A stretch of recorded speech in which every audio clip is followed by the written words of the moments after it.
గురు సాక్షాత్ పరబ్రహ్మ తస్మై శ్రీ గురువే నమః. అందుకనే మొదటి నమస్కారం గురువుకే పెట్టమన్నారు.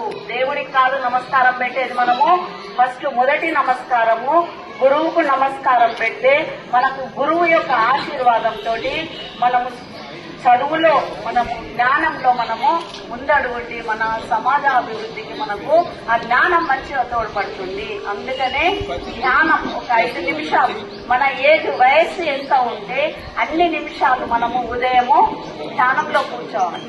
ధ్యానం ఎందుకు చేయాలి అంటే ధ్యానం వల్ల మన బుద్ధి, మన జ్ఞానం పెరుగుతుంది, జ్ఞానేంద్రియాలు వికసిస్తాయి.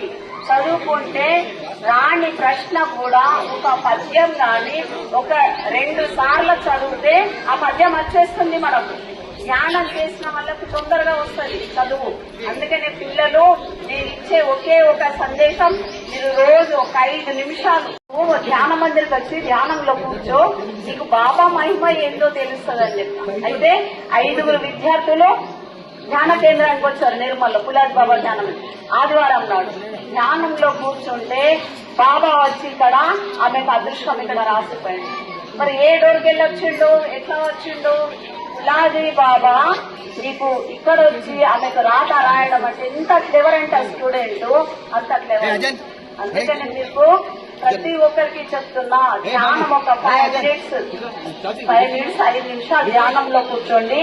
మీకు రాని ప్రశ్నలకు కూడా జవాబులు వస్తాయి, పద్యాలు వస్తాయి, మంచి జ్ఞానం మనకు అందుతుంది. అందుకనే